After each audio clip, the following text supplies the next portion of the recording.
Olá, pessoal. Dando sequência às correções de questões dos simulados gerais do nosso e-book da CPA 10, onde você adquiriu aí 718 questões.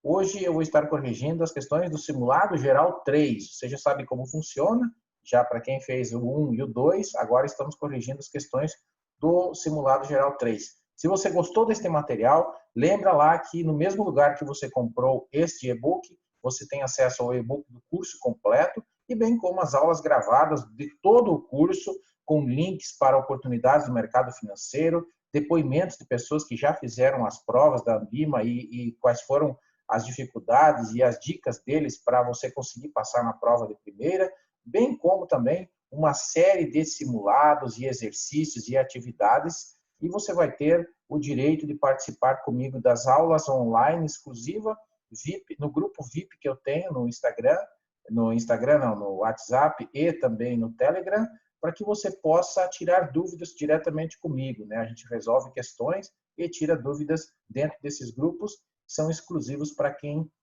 adquire os nossos cursos. Beleza? Então, bora. Vou compartilhar a tela agora com você, para que a gente possa iniciar a correção desse simulado geral 3, que você pode acompanhar aí diretamente no seu e-book, né, fazendo as anotações necessárias, voltando os vídeos. É justamente, o objetivo aqui é didático, é estudar 50 questões, né, que são 50 questões igual à prova, né, que eu resolvo aqui no máximo em 2 horas. A primeira questão fala assim: se a taxa Selic está sinalizando alta, né, sinalizando alta, a partir da reunião do Copom significa que, na análise do Banco Central, a inflação está em queda. Na análise do Copom, a inflação está em queda. Na análise do Copom, a inflação está em queda. Ou na análise do presidente do Banco Central, é preciso aumentar a Selic para que o PIB cresça. Muito bem. Gente, olha, se a Selic está sinalizando alta, na verdade, isso é um sinal de que a inflação está subindo. Então, para controlar a inflação, o ideal é que se aumente a taxa Selic, que é o que está sendo feito. Quem aumenta a taxa Selic é justamente o Copom. Então, a resposta certa é a letra B. Ó. Na análise do Copom, a inflação está subindo, né? Não é a C, porque está dizendo o contrário, né? A inflação está em queda, e a letra A também, a inflação está em queda, né? A letra A ainda envolve o Banco Central, né? O Copom é um órgão dentro do departamento, dentro do Banco Central, é claro, mas quem faz a análise e que reúne os órgãos encarregados de decidir se a taxa Selic vai manter, vai aumentar ou vai diminuir, é o Copom, né? O Comitê de Política Monetária. E o presidente do Banco Central faz parte desse Copom, mas não é ele que faz essa análise, né? Essa análise é conjunta com uma série de empresas, uma série de institutos, né, órgãos do governo e algumas empresas privadas que prestam informações com índices, com relatórios, para que possa ser tomada essa decisão, tá certo? Então, a resposta certa é a letra B de bola, tá joia? Deixa eu pegar minha caneta aqui, vamos pegar uma corzinha hoje, vamos lá, vamos mudar a cor aqui, vamos pegar verde, né? Verde aqui, em homenagem ao Palmeiras, né, que foi campeão paulista. Então, nós temos aqui letra B de bola, né? Os corintianos vão me matar, né? Mas brincadeiras à parte, só para a gente pegar uma cor, para a gente ir grifando aqui, vocês vão acompanhando. Daqui a pouco eu mudo de cor aqui, tá bem? Não tem problema. Questão número 2, vem comigo, ó, mais uma questão aqui. Seu cliente comprou um CDBDI, né? CDBDI, ou seja, CDB com CDI, ele é aquele famoso indexador do CDB, cujo valor de aplicação foi de 10 mil e resgatou 10.600 brutos antes do imposto de renda, 6 meses depois. O que nós podemos afirmar? Que a rentabilidade relativa da operação foi de 6%? Não, na verdade, a rentabilidade relativa, nós temos que comparar ela com algum benchmark, neste caso o CDI. Né? A gente não tem aqui o rendimento do CDI, então a rentabilidade não foi de 6%. A rentabilidade de 6% foi absoluta. Por que 6%? Porque se você pegar aqui 10.600 e dividir por 10 mil, você vai chegar no 6%, que é a rentabilidade absoluta, ou é aquela taxa nominal, é aquela que você está vendo, certo? Por isso que a resposta aqui também vai ser a letra B. A letra C diz assim: a rentabilidade esperada. Não, a rentabilidade já ocorreu, né? Ele aplicou, ficou 6 meses e resgatou. Então, ela já ocorreu. A esperada fala do futuro, né? A rentabilidade passada não é a esperada. E a rentabilidade negociada da operação foi de 6%. Não, a rentabilidade negociada é aquela que foi combinada, tanto X%, por exemplo, do CDI, né? Que pode ter chegado aí a 6%. Mas poderia ser também um CDB pré-fixado, então a negociada talvez seria 6%, mas não é o caso aqui. Aqui nós temos um caso de rentabilidade absoluta de 6%. Tá, joia? Bem, com relação ao percentual, não temos dúvida, porque não precisa fazer cálculo na prova, a prova não exige que leve calculadora, não exige nenhuma conta, fiquem bem tranquilos. Todas as alternativas têm o 6%, então isso não é isso que vai dificultar a tua resposta aí nessa alternativa, legal? Muito bem.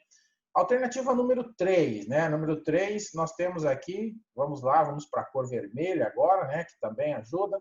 A rentabilidade de um fundo multimercado foi de 12% ao ano, equivalente a 101% da taxa interbancária, né? Do CDI, no mesmo período, beleza?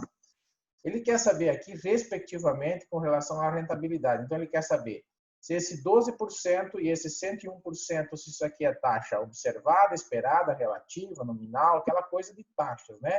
Então, vamos lá. A taxa de 12% é a taxa que você está efetivamente vendo, né? Então, nós temos aí 12% é a taxa que você está vendo. Então, a rentabilidade do fundo foi de 12%. E a rentabilidade de 101% é a taxa comparada com o benchmark, nesse caso aí, o interbancário, né? Então, o 101% sempre é em relação ao benchmark, ou seja, relativa. Então, a segunda resposta tem que ser relativa. Então, só temos duas que têm relativa, que é a letra B e a letra C, né? Opa, aqui tem 2B, então aqui é a letra C, né? E aqui é a letra D, beleza? Então, vamos lá. Nós temos aqui que podemos eliminar a letra A e a própria letra D, porque elas não correspondem aqui à relativa. Agora temos que ver aqui, a rentabilidade de um fundo foi de 12%, né? 12% é a rentabilidade observada, né? Não é a rentabilidade esperada. A esperada é o que vai dar. Observada é o que nós já vimos, fala do passado. Então, resposta da questão 3, letra B de bola. 12% é a observada e 101% é a rentabilidade relativa. Tá joia? Vamos para a questão número 4. Para executar uma política monetária expansiva, expansionista, né? Fazer a economia crescer. Uma medida que o governo, que pode ser adotada pelo Banco Central vamos lá, elevar a taxa do redesconto, elevar a taxa Selic, comprar títulos públicos federais ou vender títulos públicos federais. Alternativa número 4. Muito bem. Se eu quero expandir a economia, o jeito é reduzir juros ou injetar dinheiro na economia, tá bom? Tá. Se o jeito é reduzir juros, concorde, isso seja do redesconto, seja de taxa Selic, então concorde que elevar não é uma resposta que cabe aqui. Ficamos com as outras duas, comprar ou vender. Como é que eu vou injetar dinheiro na economia, né? Gravem essa palavra. Injetar dinheiro na economia, né? Eu preciso colocar dinheiro na economia. Como é que eu coloco dinheiro na economia? Comprando ou vendendo para as pessoas, né? Eu vou comprar títulos públicos das pessoas, das empresas, dos bancos para dar dinheiro para eles. Eu digo Banco Central, governo, ó, Banco Central, ele vai comprar títulos públicos para poder dar dinheiro, colocar dinheiro, injetar dinheiro no mercado para que aconteça a política monetária expansionista. Beleza? Aí vai ter mais créditos para os bancos emprestarem para as pessoas comprarem, mais crédito para as empresas poderem investir, e aí acontece o crescimento do PIB, o crescimento da economia e tudo que vocês já sabem, já estudaram. Beleza? Então, a resposta certa aqui é a letra C de casa. Vamos para a questão número 5, né? Um fundo multimercado apresentou variação negativa da cota, no valor da cota, por insolvência de uma debênture que fazia parte da carteira de investimentos. Você explica ao seu cliente que as perdas verificadas neste mês são devidas à ocorrência do risco, né? Que risco? Que risco?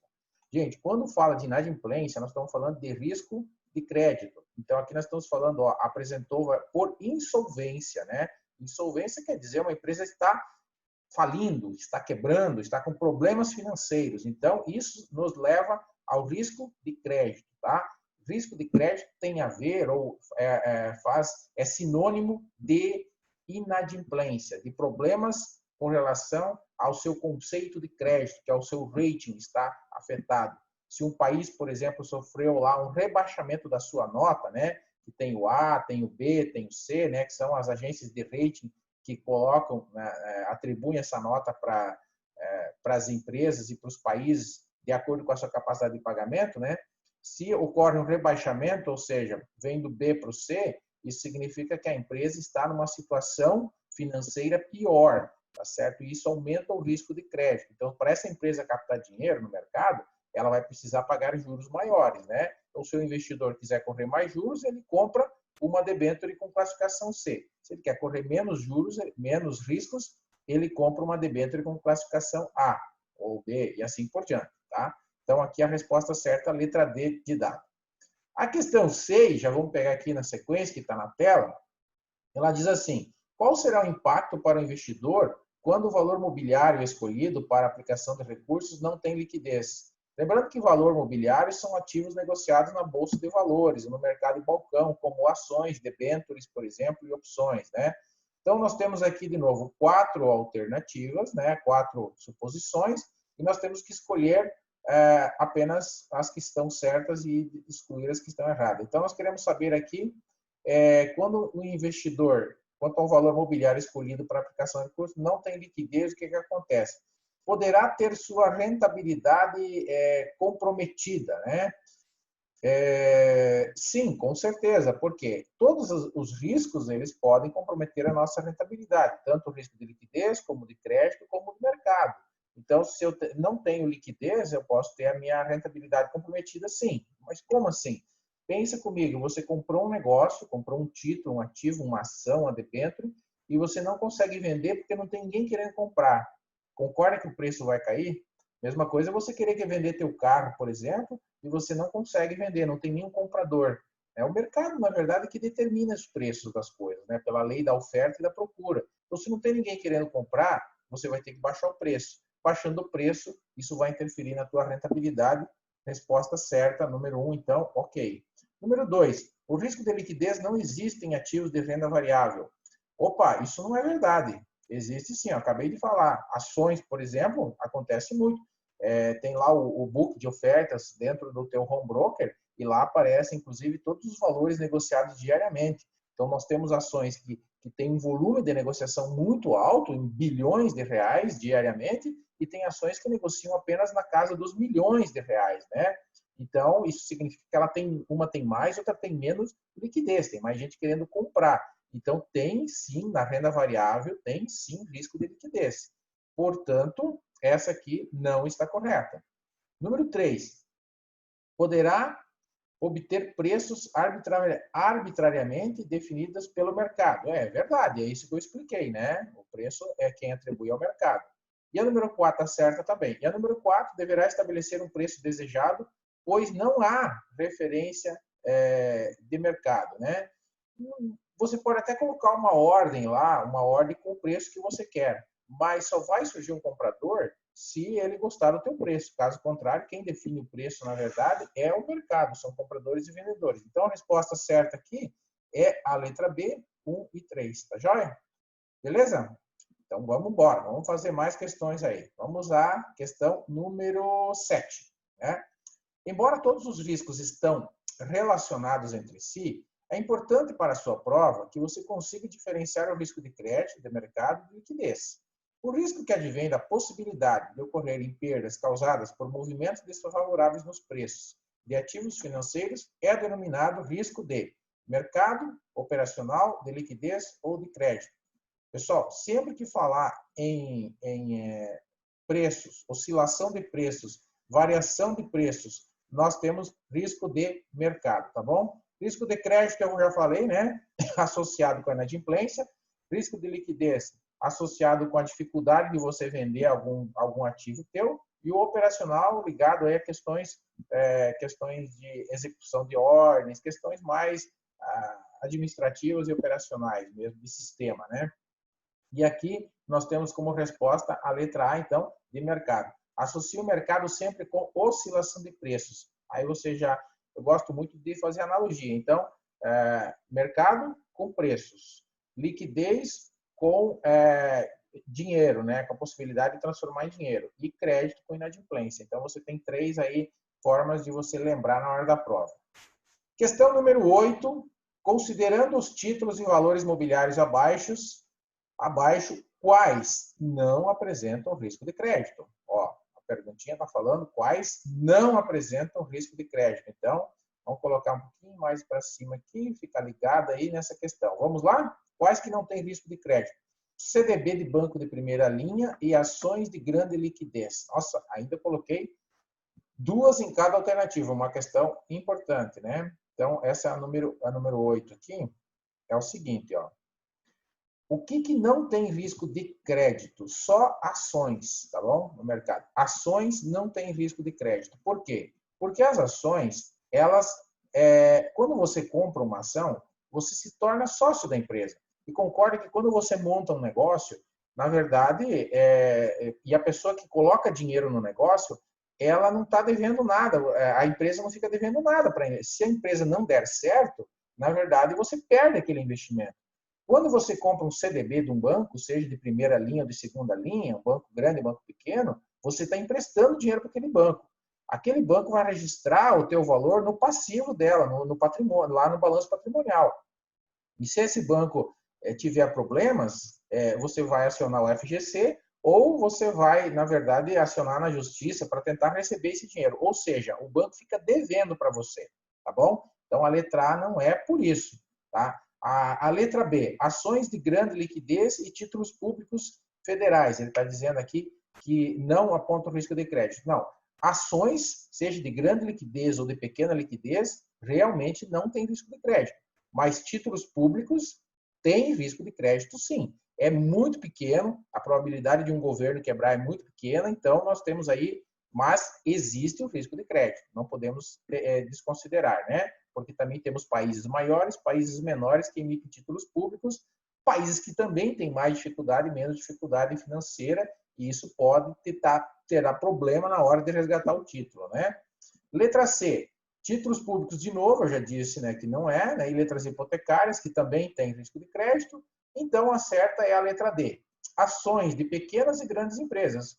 Tanto faz, são ações. As ações não têm risco de crédito, porque você se torna sócio da empresa. Quando você se torna sócio, você não tem risco de crédito. Você só tem risco de crédito quando você empresta dinheiro para a empresa. E geralmente isso é feito na renda fixa, na LCI, na LCA, né, no CRI, no CRA, e no CDB, como eu já falei para você. Você está emprestando dinheiro para aquela instituição.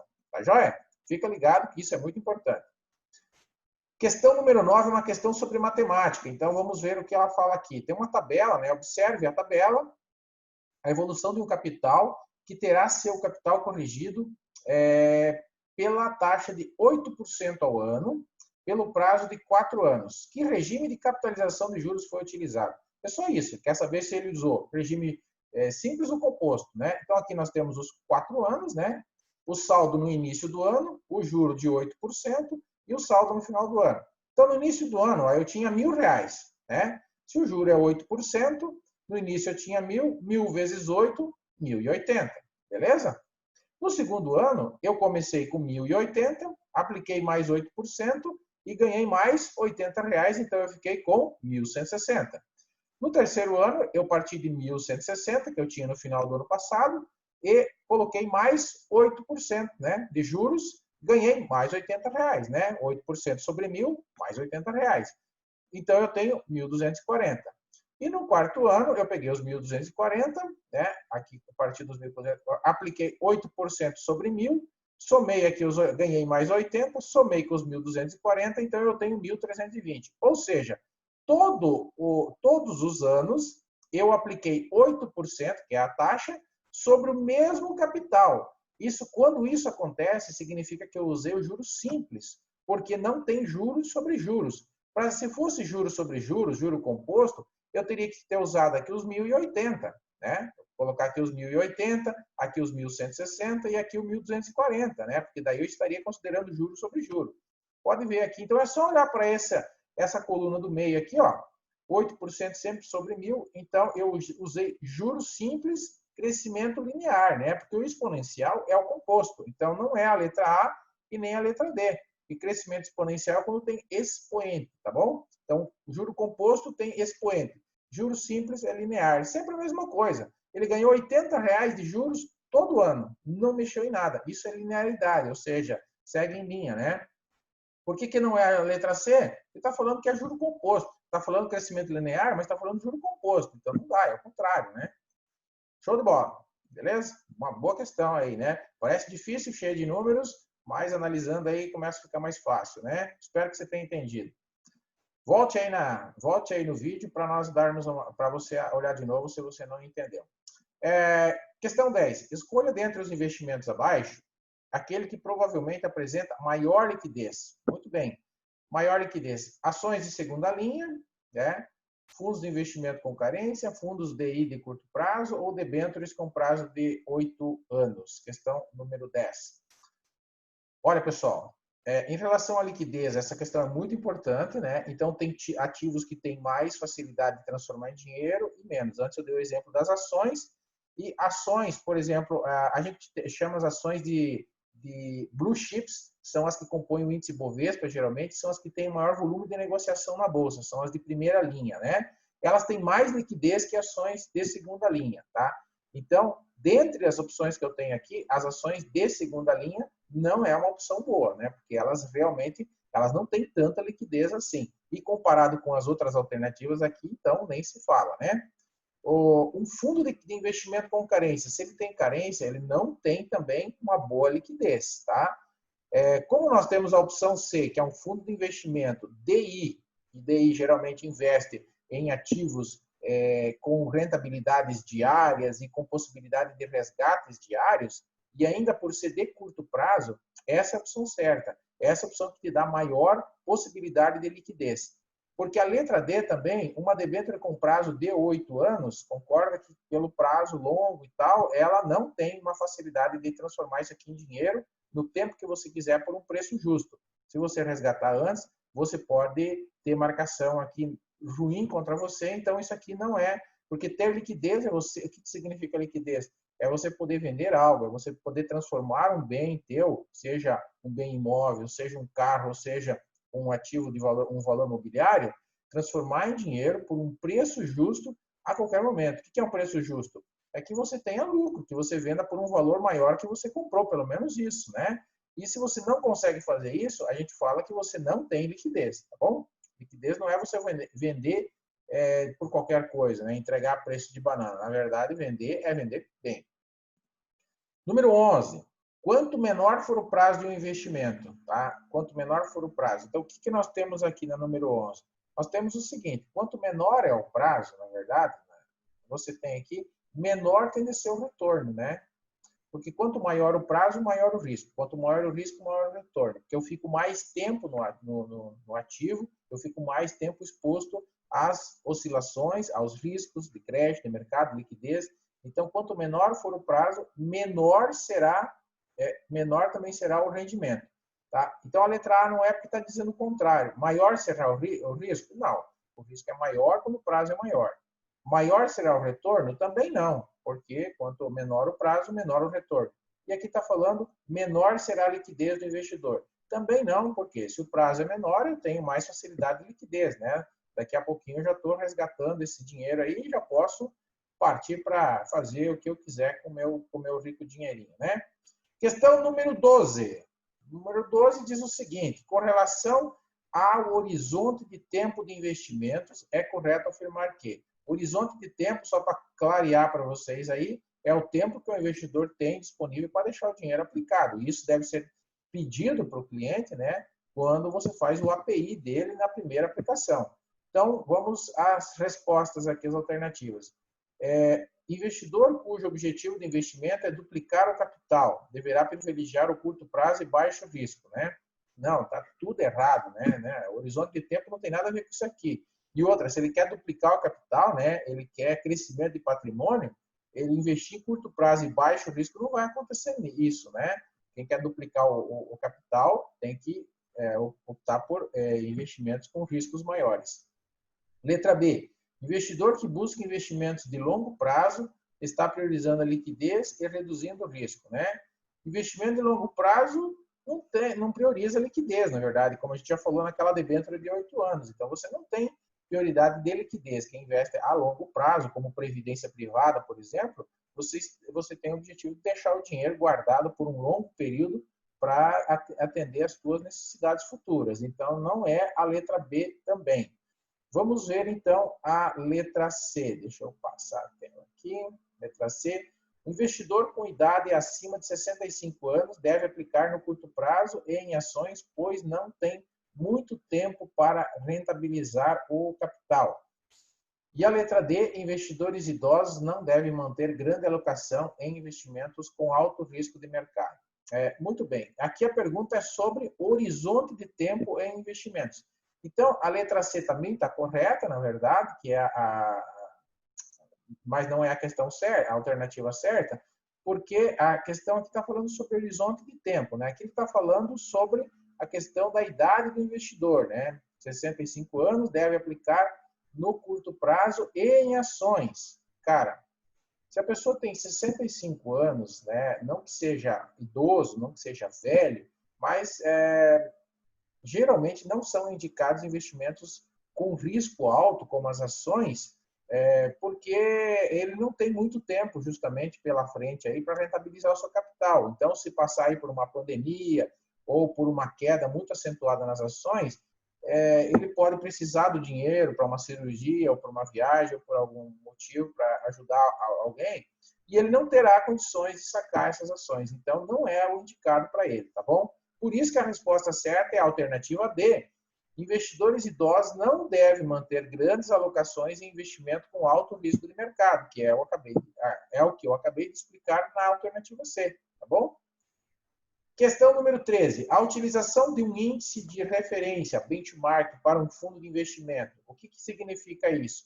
Permite a verificação do desempenho relativo ao fundo? É exatamente essa a resposta correta, porque nós temos o benchmark, na verdade, é uma referência. Então, ele permite verificar o desempenho relativo, tá? Relativo quer dizer assim, quanto que o fundo rendeu, quanto que o benchmark rendeu. Coloca lado a lado e vê quanto que um rendeu em relação ao outro, né? Sempre comparativamente, comparando. Compara um ano com o outro, um mês com o outro, né? Comparativamente, ou seja, quantos por cento do benchmark o meu investimento está rendendo, né? Se o benchmark rendeu 10 e o meu fundo rendeu 12%, por exemplo, no ano, significa que o meu rendimento rendeu 120% do meu benchmark. Essa é uma comparação boa, né? Geralmente as comparações são feitas em termos percentuais, o que ajuda na tomada de decisões. A letra B diz assim que o benchmark ele limita a atuação do gestor do fundo à classe daquele índice. Na verdade, não é isso, não é esse o conceito de benchmark, né? O conceito é o que eu expliquei antes, então não tem nada a ver com o contexto. Ele restringe as operações do fundo aos ativos financeiros componentes daquele índice. Não tem nada a ver também. E a D indica que tal fundo tem gestão ativa. Não. O que indica que tem gestão ativa é que o fundo tenta superar justamente aquele benchmark, né? Então, não é que ele indica isso. O fundo vai tentar superar o benchmark com gestão ativa, mas aí ele vai comprar ativos que têm maior volatilidade e que tentam cumprir com essa missão. Tá joia? Questão número 14. Este é um assunto que a prova adora explorar. Vamos ver alguns exemplos de questões sobre diversificação. Uma carteira muito bem diversificada irá eliminar ou diminuir o risco sistemático, não sistemático, de crédito ou de mercado. Qual que é? Já falamos disso num outro simulado, que a diversificação, que é não colocar todos os ovos na mesma cesta, ou seja, você investir em ativos diferentes, de diferentes segmentos, com percentuais de participação diferentes na tua carteira, eles ajudam a reduzir, não eliminar, reduzir ou diminuir o risco não sistemático, que é o risco setorial. Porque o risco sistemático, é o risco que está presente para todos os ativos. Então, se você, por exemplo, se o mundo passar por uma pandemia, como ocorreu, e você todos os ativos foram afetados. Se você tem ações, você sofreu. Se você tem renda fixa, você sofreu. Se você tem fundos, você sofreu, né? Você teve perdas. Então, todo mundo perdeu. Agora, o não sistemático é o seguinte: vamos dizer que vamos dizer que deu um problema numa das plataformas de petróleo da Petrobras, tá? E a Petrobras você tem 10% de ações da Petrobras na tua carteira. Os outros 90% você tem ações de outras empresas que não tem nada a ver com a Petrobras. Concorda que, nesse caso, a tua diversificação vai te ajudar, porque você vai perder na Petrobras, mas não vai, possivelmente, perder nas outras. E isso vai, na média, vai te manter, de repente, uma boa rentabilidade. Então, não tem nada a ver com risco de crédito, nem de mercado. A alternativa certa é não sistemático, alternativa B. Bora para a questão número 15, beleza? Como é que você está aí? Está acompanhando? Está legal? Está curtindo? Aí é bom, hein? Dá uma parada aí no vídeo, vai tomar uma água, né? Toma um chazinho e bora estudar esse negócio, tá bom? Quanto mais preparado você tiver mentalmente, espiritualmente e de conteúdo, as coisas vão acontecer na tua vida, com certeza. E lembre-se, a CPA 10 é o pontapé inicial para você ter sucesso no mercado financeiro. Tanto para você que está fazendo estudando para essa prova, que ainda não trabalha numa instituição, está buscando uma oportunidade, como para você que já está dentro de uma instituição e quer buscar promoções, certo? Vale muito bem para os dois colaboradores, as duas pessoas, tá joia? Lembrando que lá no meu curso você encontra links dos maiores bancos e das maiores cooperativas de crédito do Brasil, com as vagas disponíveis em todo o Brasil. Então, você pode acessar lá e fazer essa consulta, verificando o que precisa para passar na prova. Geralmente, a CPA 10, para quem está começando, é um diferencial para você numa entrevista, por exemplo, de emprego. E para quem já está dentro da instituição, e, por exemplo, está trabalhando lá no caixa, ou no administrativo, ou como assistente de gerente, e você quer assumir uma carteira, você quer se tornar gerente, você fazer a CPA 10 é um grande passo para você conseguir a promoção. E daí, claro, aumenta o salário, aumenta o bônus e também aumenta a tua autoestima, você começa a saber mais, começa a falar com clientes maiores, enfim. Tudo de bom para você. Estou te falando isso pela minha experiência prática, porque eu passei por isso. Eu também fui gerente de várias carteiras, de vários bancos, e eu também precisei fazer CPA 10 para cumprir com a minha missão. Então, eu sei o que eu estou falando na prática, eu vivi essa situação. Mas o objetivo aqui é falar sobre questões. Então, bora lá falar da questão número 15. As ações da CIA Petróleo apresentaram perdas relevantes devido à queda de faturamento causado pela greve de seus funcionários. Esta notícia se refere a que tipo de risco? Sistemático ou não sistemático? Então, justamente o que eu estava explicando na questão anterior, né? Quando o risco ele se refere a uma empresa em especial, que aqui é a CIA Petróleo, nós estamos falando de um risco específico, que é o não sistemático, que é o risco que está presente só para aquela empresa, só para aquele setor. Não é um risco sistemático. Então, elimina-se a letra A e elimina-se a letra C. Eu fico com a letra B e a letra D, tá? Que as duas têm um não sistemático. Mas depois da vírgula tem mais uma palavrinha, né? Diversificável e não diversificável, né? Mesma explicação que eu dei na questão 14, né? O risco diversificável é o risco não sistemático, né? Porque o sistemático, né, não sistemático é o único diversificável, né? E aqui ele está falando que é não diversificável na letra D. Não, não é isso aqui, não. Ele é diversificável, sim. Né? Porque se eu quiser não quiser correr o risco só da CIA Petróleo, eu posso comprar ações de outras empresas, eu compro ações de outros setores, né? Do varejo, de energia e assim por diante. Né? E aqui eu não preciso correr o risco, então ele é diversificável sim, tá bom? Agora, o sistêmico não, o risco sistêmico não tem como diversificar, como eu já falei, caso da pandemia, né? Ou caso de eleições, por exemplo, nos Estados Unidos vai ocorrer eleições aí esse ano, então vai ter grande volatilidade provavelmente por conta dessas eleições e aí afeta todos os ativos, a diversificação não resolve muito, né? Questão número 16, galerinha. Questão 16 é o seguinte: as ações da CIA Alumínio apresentaram perdas relevantes devido à queda de faturamento, né, muito parecido com o enunciado da outra, pelo desaquecimento das economias mundiais agora, devido a ataques terroristas. Olha só, hein? Essa notícia, então, agora é risco sistemático ou não sistemático?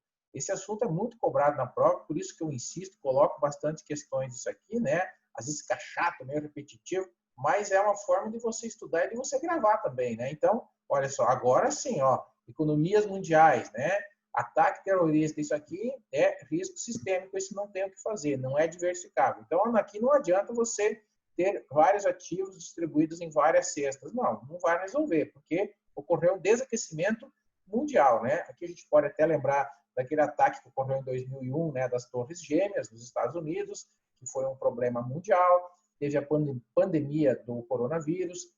Em 2008, nós tivemos também a crise do subprime, que afetou várias economias mundiais. Então, quando acontecem problemas, no Brasil nós tivemos um exemplo de risco sistemático, se eu não me engano, em 2017, que foi a greve dos caminhoneiros, que também parou o Brasil por 11 dias e afetou várias empresas. Então, tem coisas que acontecem que afetam todo mundo.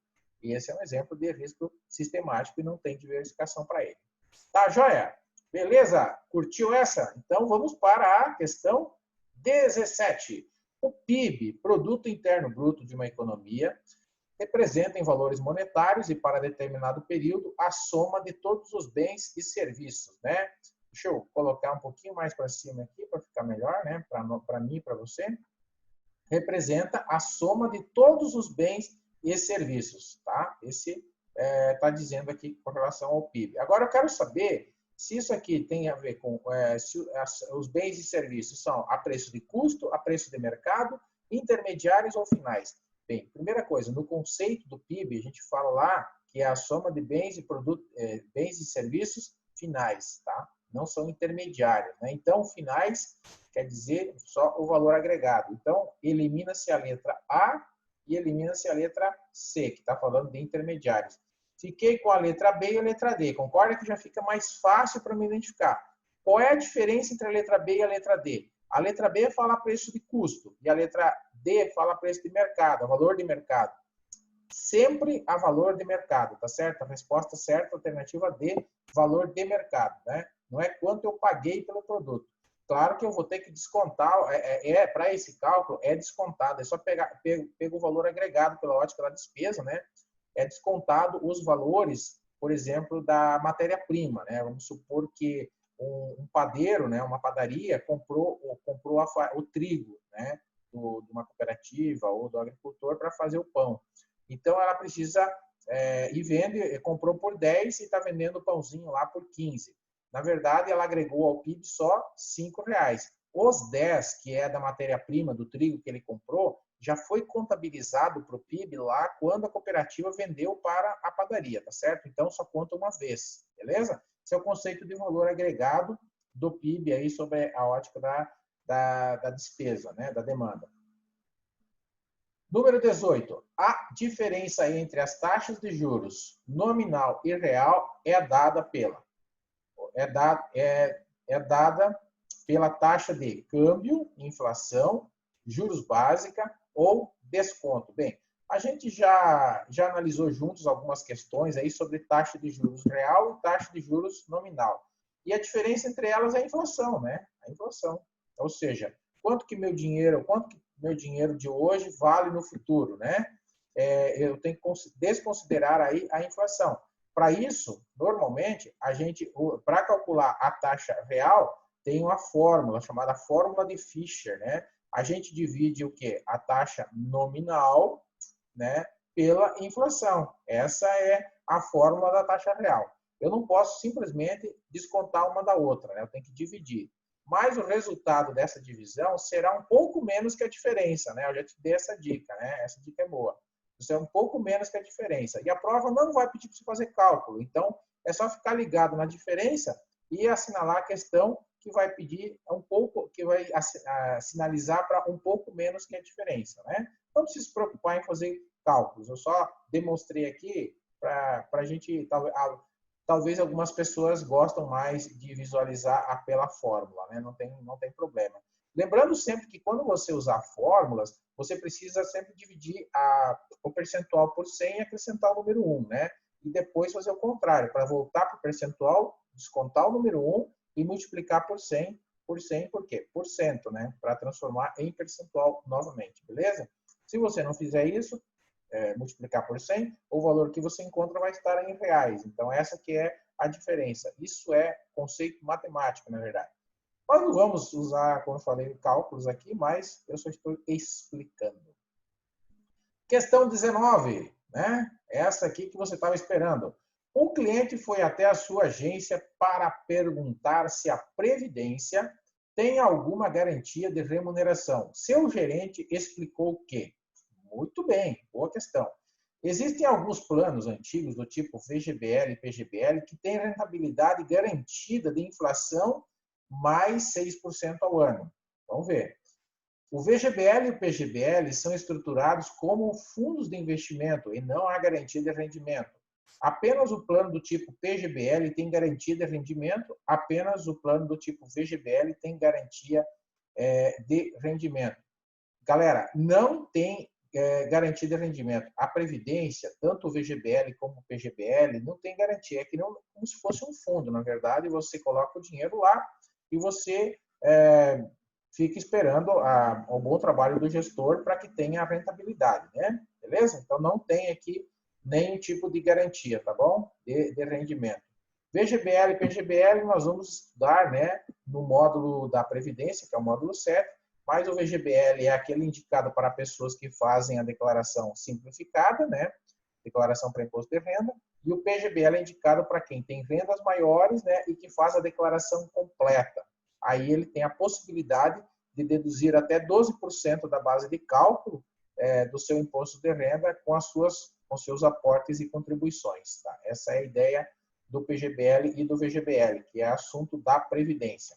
Não é exatamente a pergunta aqui, mas aproveitei o gancho para te dar uma explicação disso daí. Questão número 20. Lembrando que eu vou até 25 nesse vídeo. A taxa de juros utilizada para cálculo de remuneração do saldo das contas vinculadas ao FGTS, né? Se você já trabalha em alguma empresa, com carteira assinada, você tem direito ao Fundo de Garantia por Tempo de Serviço, né? E essa tua conta aí, que fica na Caixa Econômica, que a empresa precisa depositar, ela é rentabilizada mensalmente pela TR, né? Pela taxa referencial, que é o índice que indexa aí, que remunera o nosso FGTS. Desde 2017, a taxa de referencial, a notícia ruim é que ela está zerada, né? E se ela está zerada, então não está rendendo nada o nosso FGTS, isso é verdade. E aí, então a resposta, mas mesmo assim a resposta certa é a letra B, taxa referencial. A TBF, ela até envolve no cálculo, ela participa da fórmula da TR, tá? Mas o resultado final é a TR, né? Taxa Selic não tem nada a ver com TR, com fundo de garantia, e taxa DI não tem nada a ver com fundo de garantia, só está aqui para te confundir. Questão número 21. Questão número 21. Um plano de previdência, né? O período de diferimento. O que é o período de diferimento? O contribuinte está realizando suas contribuições para o plano que formarão reserva? Sim, é isso mesmo. Período de diferimento é o período também conhecido como período de acumulação.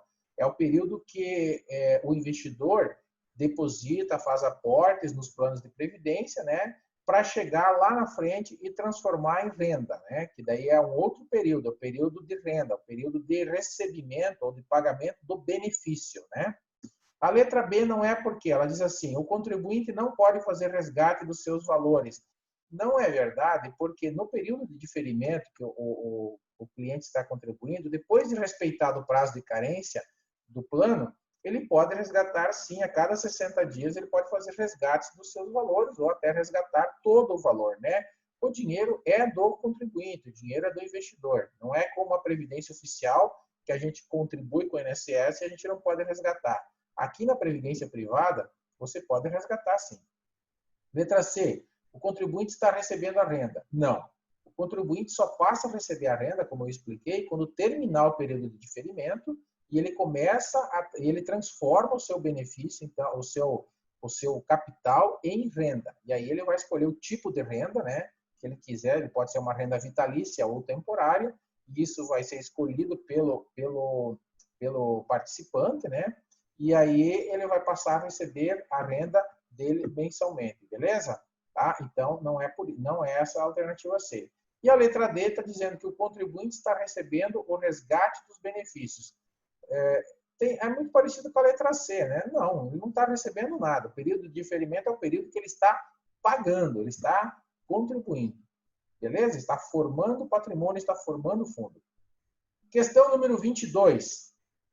Luana deseja realizar a portabilidade do seu atual VGBL para o PGBL, pois recebeu informação que teria a possibilidade do diferimento fiscal da sua renda tributária até o limite legal, mas não está usufruindo desse benefício, né? Que é aquilo que eu falei antes, né? No PGBL pode usufruir do benefício até 12%. Você, como consultor financeiro, informa o quê? Né? Ela quer fazer, a pergunta é sobre portabilidade em previdência, né? Então aqui nós temos que cuidar que a portabilidade ela só é permitida de mesma titularidade, ou seja, de mim para mim mesmo, né? Ou de você para você mesmo, e de VG para VG, de PG para VG, né? Eu não posso misturar as bolas. Então, vamos à resposta correta. Questão 22. A portabilidade não é necessária, pois o PGBL e o VGBL permitem diferimento de imposto de renda até 12%. Isso aqui não é verdade porque o VGBL não permite, como eu já tinha explicado para vocês. Só o PGBL. Questão B. A portabilidade não é permitida entre os planos. E isso aqui é verdadeiro. Não é permitida. Tinha acabado de falar, né? Não pode. Só pode de VG para VG, de PG para PG. Beleza? Letra C. A portabilidade é possível após anos de carência. Não. A portabilidade entre planos não é possível. Não importa quanto tempo de carência você tem. E a D. A portabilidade não é necessária, pois o VGBL já conta com o benefício do diferimento. Não, é a mesma da letra A, né? O VGBL não tem diferimento de 12%. Isso aqui é só para o PGBL. Beleza? Questões muito boas de previdência que costumam cair na tua prova. Previdência não é um assunto difícil. É um módulo pequeno, um módulo fácil. Interessante que costuma cair umas 4 questões. Interessante que você gabarite essas 4 questões, que isso vai te ajudar no cômputo geral aí dos 70%. 23. Um cliente pretende resgatar os recursos da Previdência Complementar que fez hoje, daqui 2 anos. Nesse caso, será mais adequado utilizar a tabela neutra, progressiva, regressiva ou price. Muito bem. Então, tá. Em planos de previdência, ó, previdência complementar ele fez hoje e deseja resgatar daqui 2 anos. Primeiro, nos planos de previdência, nós temos 2 tabelas, progressiva e regressiva, tá joia? A regressiva é para quem vai ficar mais tempo e a progressiva é para quem pretende ficar menos tempo. Essa tabela neutra não existe e a tabela price é outra coisa, uma tabela de amortização que nós vamos estudar na CEA, na verdade, quando você chegar lá.